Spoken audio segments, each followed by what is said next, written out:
कुछ गणितीय कथनों को रेखीय समीकरणों के रूप में अभिव्यक्त किया गया है, सही समीकरणों को छाटिए। अब देखिए गणितीय कथन, जैसे यह जो कथन दिए गए हैं यह गणितीय कथन है और यह जो दिया गया है उसका यह रेखीय समीकरण है। ठीक है, अब हमें इसमें से यह बताना है कि कौन सा समीकरण सही है और कौन सा समीकरण गलत है। ठीक है, ए नंबर है, किसी धनात्मक संख्या के 2/3 और 1/3 में अंतर 7 है।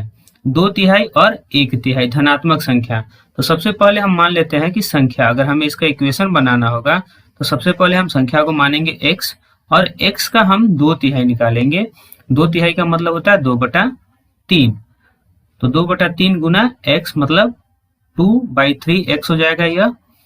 और 1/3 मतलब 1/3 होता है, तो 1/3 से हम गुना करेंगे x में, तो यह 1/3 गुना x के रूप में प्राप्त होगा।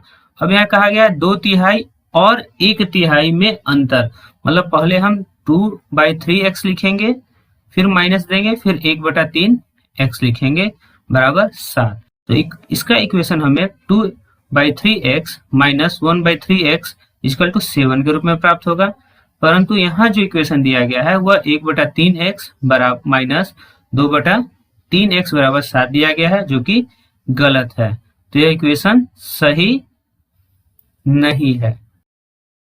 ठीक है, यह इक्वेशन सही नहीं है।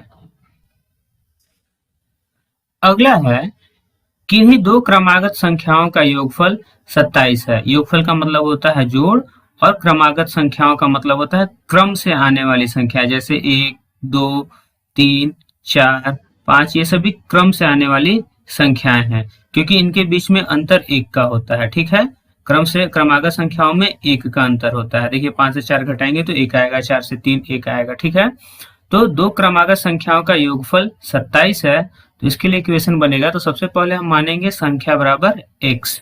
ठीक है, अब अगली संख्या जो होगी वह x में 1 को जोड़ने पर प्राप्त होगा। ठीक है, तो दूसरी संख्या जो होगा वह होगा x प्लस 1। क्यों? क्योंकि क्रमागत है और क्रमागत संख्या 1 जोड़कर प्राप्त की जाती है। जैसे 5 से आगे की संख्या प्राप्त करना होगा तो 5 में 1 जोड़ेंगे और 6 प्राप्त होगा। तो देखिए दोनों क्या है, क्रमागत संख्या है। तो हमने पहली संख्या x माना और दूसरी संख्या के लिए हमने x में 1 को जोड़ा। अब यहाँ प्रश्न में दिया गया है कि इन दोनों का योगफल, मतलब हम x प्लस 1 करेंगे तो इसका योगफल हमें 27 के रूप में प्राप्त होगा। तो देखिए यह इक्वेशन हमारा सही है, x और x प्लस 1 इक्वल टू 27, तो यह सही है। ठीक है, अब हम सी नंबर को देखेंगे। सी नंबर है, किसी संख्या के दूने में 8 जोड़ने पर योगफल 50 है। ठीक है, किसी संख्या के दूने में 8 जोड़ने पर, तो सबसे पहले हम यहाँ फिर से संख्या मानेंगे। ठीक है, संख्या, अब देखिए यहाँ संख्या के लिए जो चर माना गया है वह y है, तो हम यहाँ संख्या को y मानेंगे। और दूने का मतलब होता है 2 गुना, तो संख्या का 2 गुना। ठीक है, 2 गुना का मतलब हो जाएगा 2 गुना y मतलब 2y। ठीक है, अब इसमें 8 जोड़ने पर, अब अगर हम 2y में 8 जोड़ते हैं तो योगफल जो हमें प्राप्त होता है वह 50 के रूप में प्राप्त होता है। तो हम यहाँ लिखेंगे 50। तो हमारा जो समीकरण बनेगा वह 2y प्लस 8 इक्वल टू 50 के रूप में बनेगा। और देखिए यहाँ इक्वेशन भी 2y प्लस 8 इक्वल टू 50 के रूप में दिया गया है, इसलिए यह इक्वेशन हमारा सही है। ठीक है, अब हम क्वेश्चन नंबर डी को देखेंगे। डी क्वेश्चन है, किसी संख्या के 2/3 में 17 जोड़ने पर योगफल 19 प्राप्त होता है। ठीक है, अब यहाँ संख्या में हमें क्या करना है, 2/3। तो मान लिया हमने संख्या को x माना, क्योंकि यहाँ चर जो है वह x है, तो संख्या हमारा हो गया x, और x का 2/3 का मतलब होता है 2/3, मतलब इसमें हमें 2/3 से गुना करना होगा, तो यह हो जाएगा 2/3x, 2x/3 के रूप में हो जाएगा। अब इसमें हमें 17 जोड़ना है, तो हम इसमें 17 जोड़ेंगे और जोड़ने पर हमें जो योगफल प्राप्त होगा, ठीक है, योगफल मतलब इन दोनों को जोड़ने पर जो योगफल प्राप्त होगा वह 19 होगा।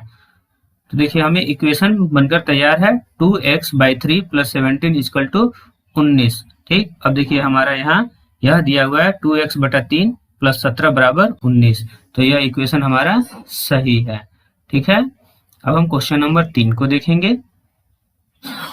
तीसरा प्रश्न है, एक संख्या का 1/2 उसी संख्या के 1/4 से 15 अधिक है, संख्या ज्ञात कीजिए। तो सबसे पहले हम यहाँ संख्या मानेंगे। तो माना कि संख्या बराबर x, हमने संख्या को x मान लिया। अब संख्या का 1/2 तो हम यहाँ लिख सकते हैं, अगर आपको लगे कि लिखना जरूरी है तो लिख सकते हैं संख्या का 1/2।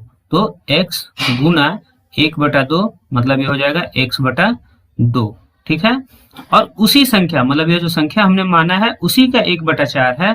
तो अब यहाँ हम संख्या का 1/4 निकाल लेते हैं।